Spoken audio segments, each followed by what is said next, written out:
এই ভিডিঅ'টোত যিগৰাকী আপোনালোকে মহিলা দেখা পাই আছে, এইগৰাকী মহিলা হৈছে হিন্দু মহিলা আৰু এই মহিলাগৰাকীৰ ল'ৰাটোৰ মানে কেঞ্চাৰ হৈছে, যাৰ কাৰণে বহুত টকা লাগে।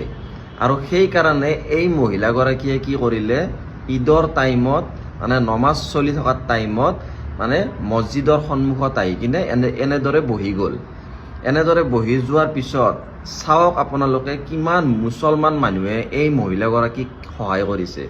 দেখি কিনে আজি সঁচাকৈ মোৰ বহুত ভাল লাগিছে। আপোনালোকে চাওক, এই নহয় জানো মানুহ, এই মানুহৰ পৰিচয় নহয় জানো, যিবিলাকে এনি টাইম হিন্দু মুছলমান কৰি মানে আমাৰ দেশখনত মানে একদম বিভ্ৰান্তিৰ সৃষ্টি কৰি দিছে। তেওঁলোকে এই ভিডিঅ'টো চাওক। আজি যদি কাৰোবাক ব্লাড লগা হয়, কোনেও কিন্তু হিন্দু মুছলমান নাচায় কাৰ ব্লাড হয়, হিন্দু নে মুছলমানৰ।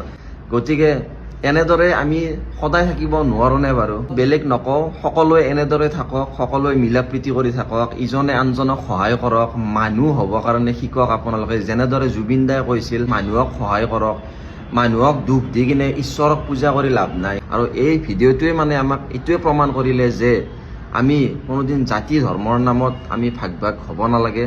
আমি সদায় মিলা প্ৰীতি হৈ থাকিব লাগে, আমি সদায় ইজনে আনজনক সহায় কৰিব লাগে। যদি ভাল লাগিছে ভিডিঅ'টো কাইণ্ডলি শ্বেয়াৰ কৰি দিব। ধন্যবাদ।